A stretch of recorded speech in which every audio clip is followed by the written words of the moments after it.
Thank you, I appreciate it. In 2001, I represented Kellogg when they purchased Keebler Foods. They paid $4.5 billion. One of the driving factors in that decision to purchase was the intellectual property portfolio represented here by Ernie the Keebler elf. Financial planners will typically value an intellectual property portfolio at 1/3 or more of the total value of the business, making Ernie a $1.5 billion elf, which is a very valuable elf. Intellectual property has never been more valuable than it is today. There was a recent Harvard Business Review article titled, "Investors Today Prefer Businesses with Fewer Physical Assets." So what are they looking for? They're looking for intellectual property. Forbes recently commented that over the last decade, the value of businesses has shifted from physical assets like plants, real estate, equipment, to the value of the business's intellectual property. The good news is every business has intellectual property. The bad news is most businesses treat it as an afterthought.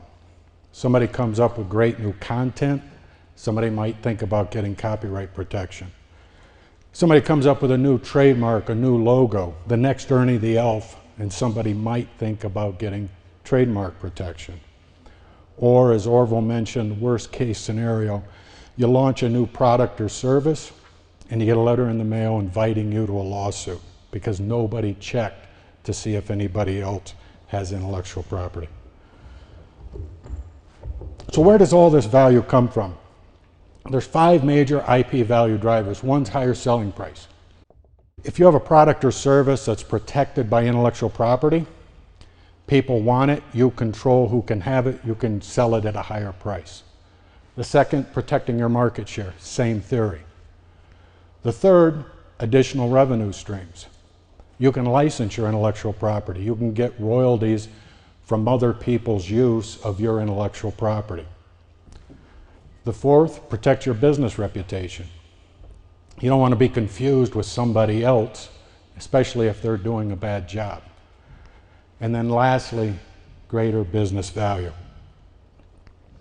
So why is it that businesses leave huge amounts of money on the table? It's because there's a lot of misconceptions and misunderstandings about intellectual property. And quite frankly, it can be very, very confusing. So what I want to do is test your knowledge. I'll give you 5 quick questions, true-false questions. Number 1, registering your business name with the state protects you from trademark infringement. True? False? False is the answer. The only way to protect yourself is to have an investigation done before you pick whatever trademarks you want to use to make sure they're not confusingly similar with somebody else's trademarks. Number 2, you must register your trademark with the U.S. Trademark Office to have trademark rights. True? False? Little mixed reaction there. The answer is false. In the United States, you have common law trademark rights. So if you use a trademark, you have rights to it. They're limited. You get a lot stronger rights if you register with the United States Patent and Trademark Office, and I'll talk about that today. Number 3, by expressing an idea in tangible form, you immediately have copyright protection. True? False? Mixed again, it is true. Anybody taking notes? You've got copyright protection in those notes. Tangible form means you just have to be able to reproduce it and copyright attaches immediately. But again, anything valuable you should register because you get substantial rights by registering with the U.S. Patent and Trademark Office. Number 4, you can use an R with a circle, the trademark bug, once you have applied for registration with the USPTO. True? False? False is the answer. It has to make it all the way through the process. You have to file an application. It gets examined by the U.S. Patent and Trademark Office. If they feel you're entitled to trademark protection, they'll issue you your registration. And number 5, full payment of the agreed upon price for a copyrighted work includes all rights associated with the work. True? False? Very good. This trips up a lot of businesses. Businesses assume that if they paid for it, they're entitled to all rights. And that is not the case with copyrights. And I'll talk about that a little more today. All right, thank you for participating. You deserve a pat on the back. It's an actual United States patent. So what do businesses need to take advantage of this valuable asset? You need a system that takes very little time to implement, can be used quickly, and ensures that your intellectual property will be protected while at the same time your business is protected from the intellectual property of others. And it's a system I've used for over 30 years, three-step system: recognize, collect, and protect. I refer to it as a recipe for success, RCP. The first step is recognizing, number one, you have intellectual property. Number two, you should protect it. And number three, a general understanding of what areas you might be interested in protecting that intellectual property and the areas where risks come for your business. The four areas are trademarks, copyrights, patents, and trade secrets. Every business owner in here has three of those four. You all have trademarks, you all have copyrights, particularly this group, very valuable copyrights, and trade secrets. You may or may not have patents. Trademarks is a company I got the opportunity to represent from the very beginning. Trademarks was started by Chuck and Jay Truan. There were two brothers. They started out in the lawn and garden maintenance business, mowing grass, plowing snow, spreading salt. They then got into the lawn and garden retail business, where among other things they were selling salt spreaders. And after this business, that's when I met them. They decided they could build a better salt spreader.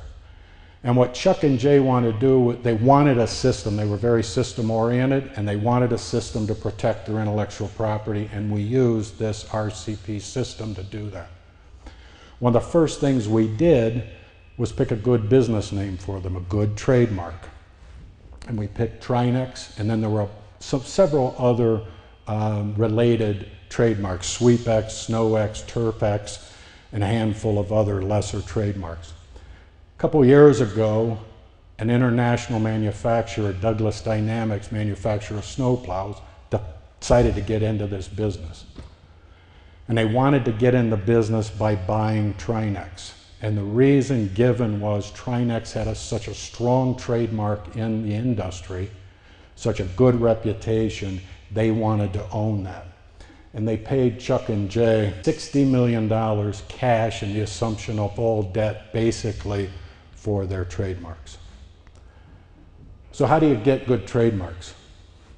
Trademarks are determined on a scale of weak to strong. On the far end, the weak end, are generic words. They can never be trademarks. They're common words for common things, like clock for clock. Getting a little stronger are descriptive words. They describe a function, feature, or the product itself, like Sharp for TV. They're very weak in and of themselves. You get into a little stronger with suggestive. They suggest a function, feature, or the product itself, like Airbus. And then the real strong marks are arbitrary. They're common words used uncommonly, like Apple for computers. And then the strongest of all trademarks are coined marks, like Exxon.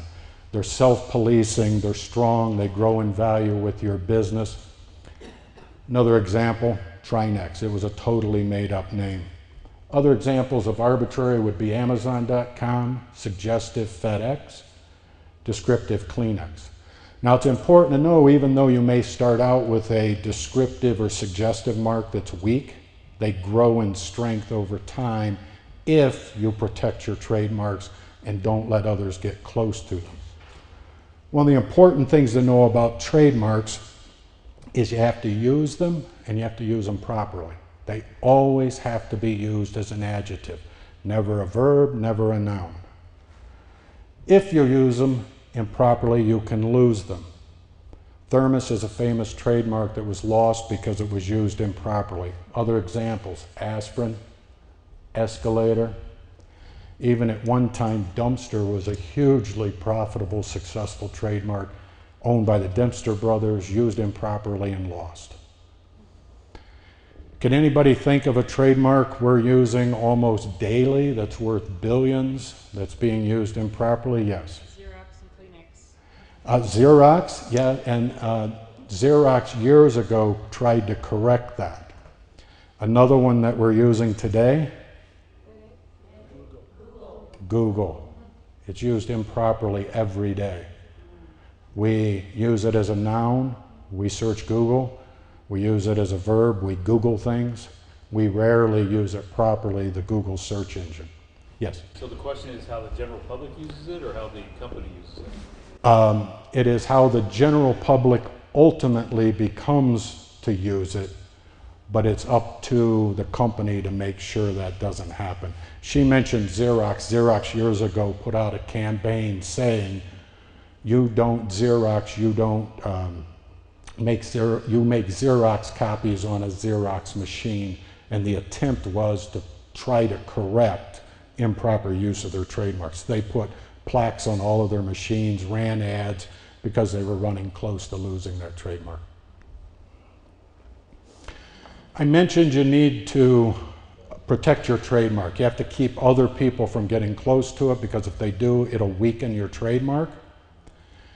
The other side to that is when you're picking a trademark, you want to do an investigation so you don't pick one that's close to somebody else and end up in litigation. Give you an example. Magnolia of Oakland County is a marijuana dispensary. They decided to call a strain of marijuana Girl Scout cookies. The Girl Scouts put an immediate stop to that, and you got to ask yourself, you know, what were these guys smoking when they picked that name? Interesting twist to that story. This is Danielle Lee, young entrepreneur, young Girl Scout selling Girl Scout cookies. She's selling them in front of a marijuana dispensary. She sold 117 boxes in less than 2 hours. Her trademark, satisfy your munchies.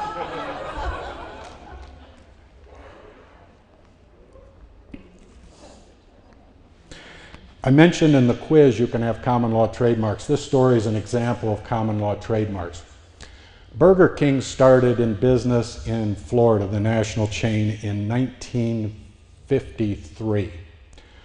Shortly after getting into business, they started expanding into other southern states. One thing that's important to know, to get federal registration, you have to be in interstate commerce, meaning you have to use your products or services in more than one state. Burger King decided in '61 to finally get federal trademark registration, 8 years after they started using their trademark. That same year, they decided to open their first restaurant in Illinois. This is the very first Burger King ever opened in Illinois. It's not the national chain. This was opened by Gene and Barbara Hoots in 1957, 4 years before Burger King came to Illinois. When Burger King opened their first restaurant, the Hoots sued and claimed they had common law trademark rights, and they didn't want Burger King in Illinois. The judge agreed and said, you do have common law trademark rights, but they're only valid within the geographic area in which you're using your mark, and I'm going to arbitrarily decide that that's a 20-mile radius around Mattoon, Illinois. So to this day, this restaurant's still there, and there's not a Burger King within 20-mile radius of this restaurant. The takeaway is you can get common law trademark rights, but they're very limited, and the value of them is up to the arbitrariness of a court. If you federally register, from the date you get registered, you can stop anyone else from adopting a confusingly similar trademark anywhere in the United States. So if Burger King had registered before '57, they could have been able to force the Hoots to change this restaurant's name. But in not doing that, they ended up with this issue for their business. Quick takeaways for trademarks. Get a clearance opinion, make sure the mark's available, make sure it's strong. You have to use your trademarks. If you ever stop using your trademarks, you lose rights to them. You should keep evidence of use as well, because you may be called upon at some time to prove you're actually using them. You should register in the United States, get federal trademark registration.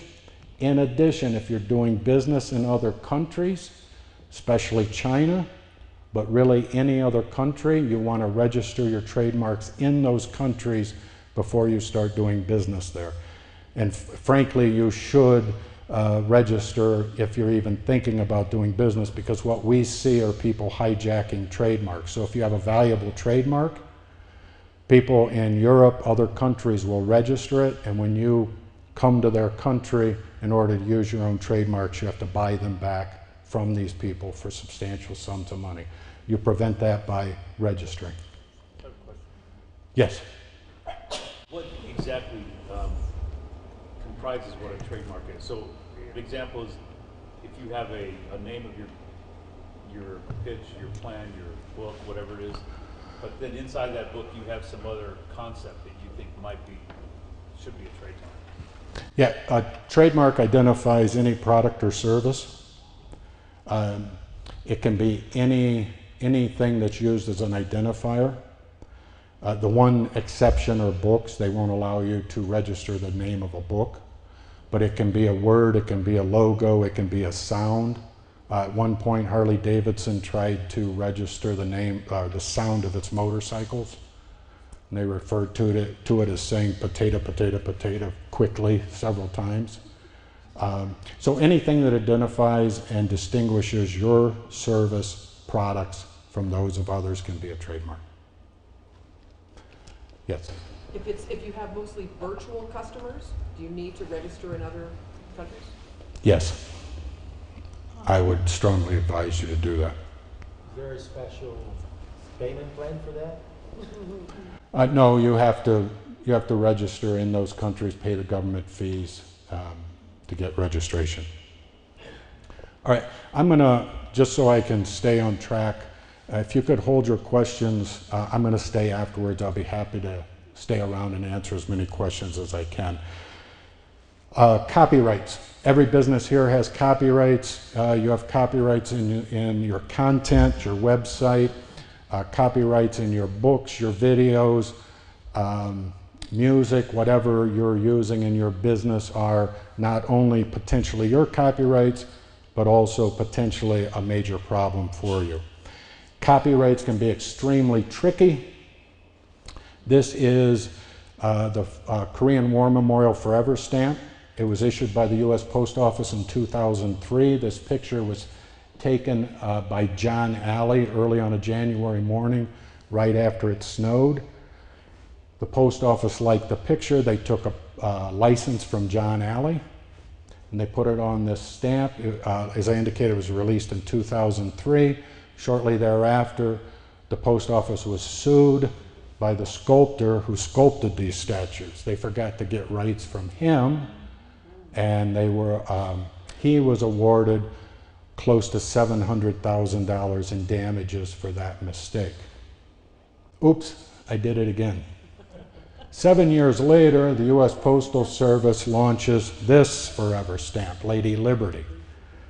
That picture was taken by Raymond Linke.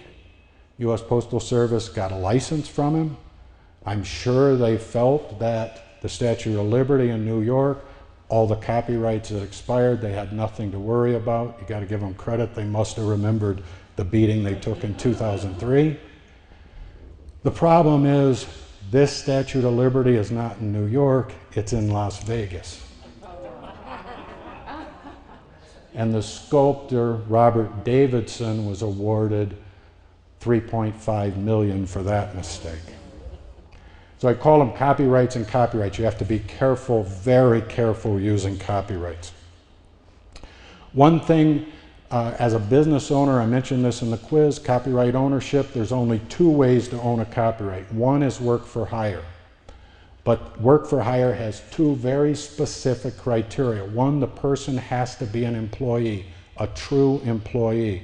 not an independent contractor. It's not good enough that you employed them. And the work has to be within the scope of their employment. So if a secretary is taking pictures, it may not comply and she may own the copyright, not your business. The only other way is to have it assigned in writing by the author to your business. This was decided by the Supreme Court in Community for Creative Nonviolence versus James Reid. CCNV hired James Reid to create this sculpture, Third World America. He did. It was put on display, huge success. CCNV then wanted to take it on the road. They gave it back to James Reid to do some repair work, and James Reid said, I'm not giving it back. I own the copyright, and I'm not allowing you to display this anywhere else except in Washington, D.C. Supreme Court agreed with James Reid. CCNV argued, hey, we employed you, and the Supreme Court said, no, that's not enough. They have to be a true employee.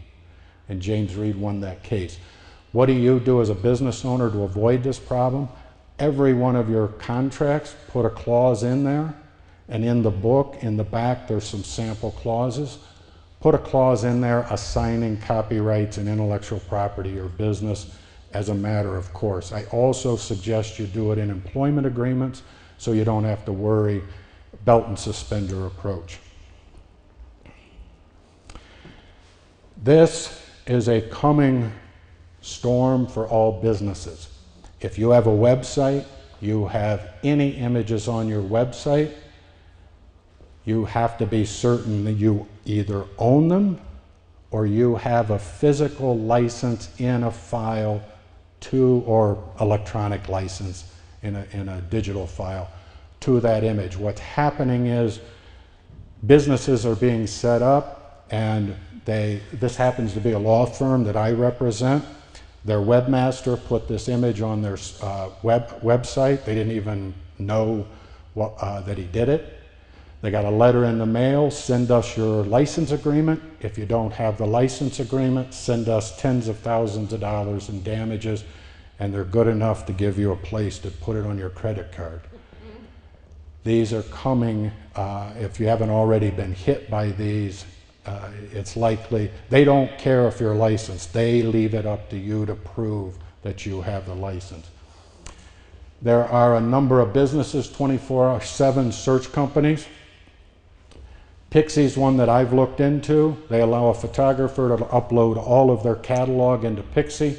Pixie then automatically scans the internet. They do it because they can get statutory damages for copyright infringement. $750 to $30,000 per infringement, up to $150,000 for willful, including the payment of attorney fees. So they're very valuable cases. I'm representing a company right now, bought another company. They had 60 images on the company they bought's website. The plaintiff's asking for $20,000 per image, so they add up fast. Other example, with Pixie, you load them up, they search the internet, they send out these form letters. If you don't pay, they have lawyers retained to bring you into federal court to get damages.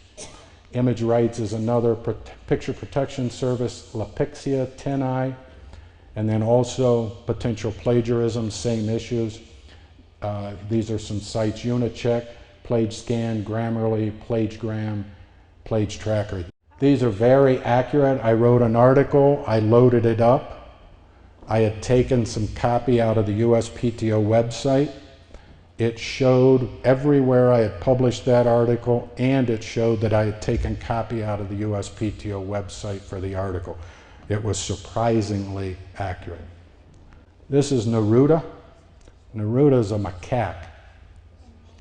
David Slater, a British photographer, went to Southeast Asia to take pictures of macaques, and apparently macaques get real friendly.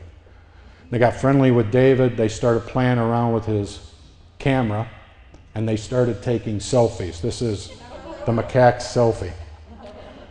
What's important to know, in copyright law, whoever snaps that picture owns the copyright.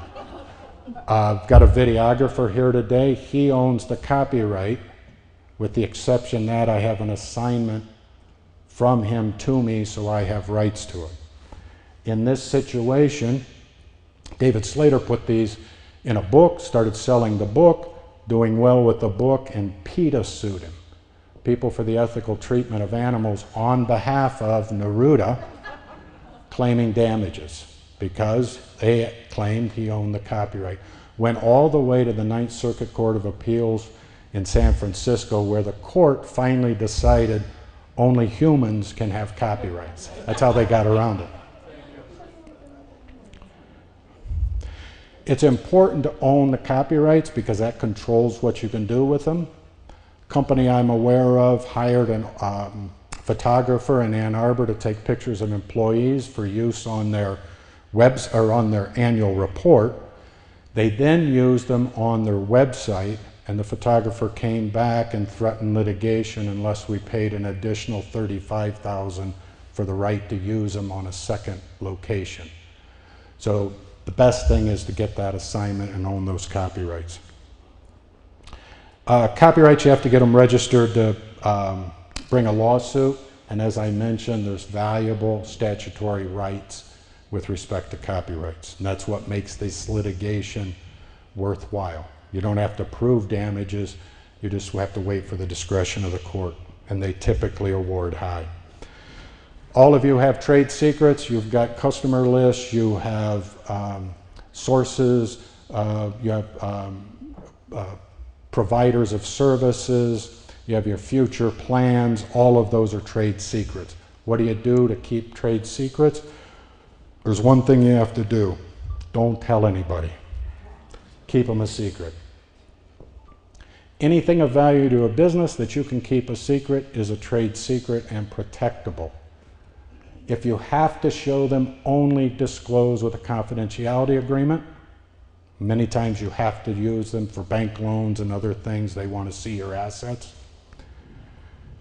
And protect with employment agreements, because I see most trade secrets being taken by former employees, either going to another company or going into competition against you.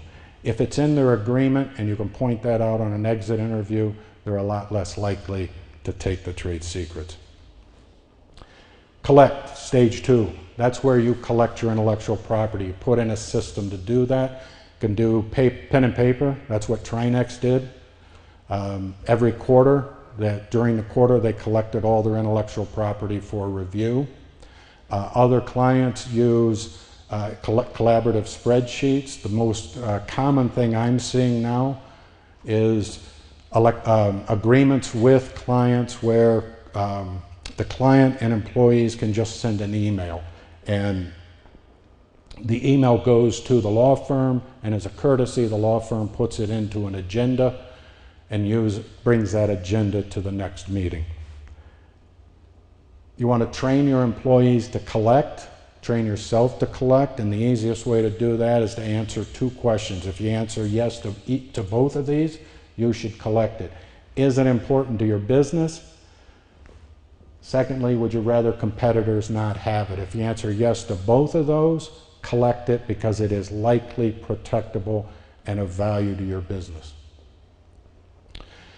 Collecting can be very important. I just had a friend of mine send me a list of copyrights and trademarks for a company, and they didn't have anything registered. The client wanted to invest $5 million. They had nothing registered. And I told my buddy, I'm going to have to do some research on this. He said, no, just drop it. We're not interested. So this company lost a $5 million investment because they didn't protect their trademarks and copyrights well. If you need assistance, there's another US patent. Apparatus for kicking the user's buttocks. Protect, that's where you get together with counsel, do it at least quarterly. Pre-schedule these if you have a large portfolio. Monthly meetings are good. You review what you've collected during the last quarter. You discuss protection options, and you review new products or service launches. Your counsel should bring with them a status sheet showing all of your intellectual property and all critical information related to that, so that you know what you have and what's being protected, and anything that might be an issue. We offer a dashboard 24/7 access at the firm. It's just a more sophisticated status sheet.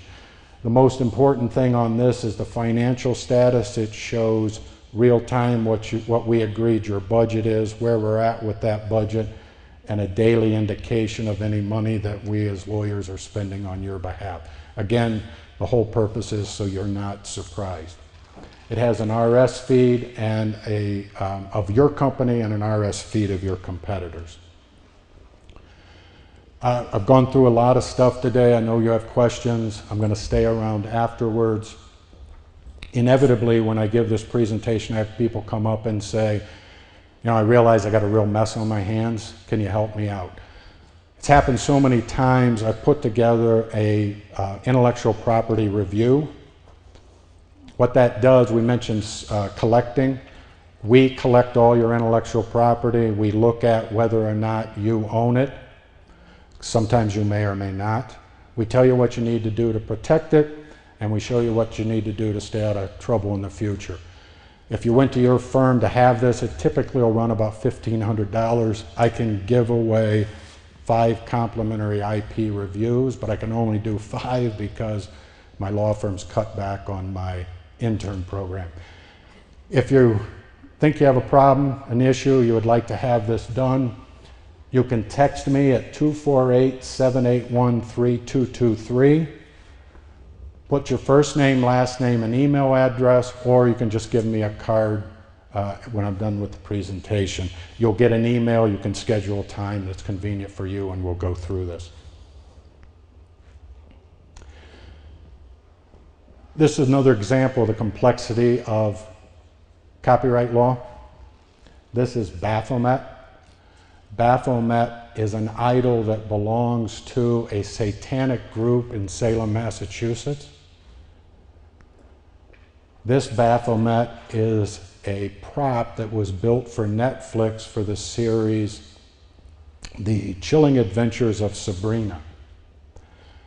The temple, the satanic temple, sued Netflix for $50 million for copyright infringement, trademark violations, and injury to business reputation. As you might expect, Netflix denied everything and said they were going to vigorously defend this lawsuit. And a representative for the satanic group said, "Oh, really? Where are you going to find a lawyer?"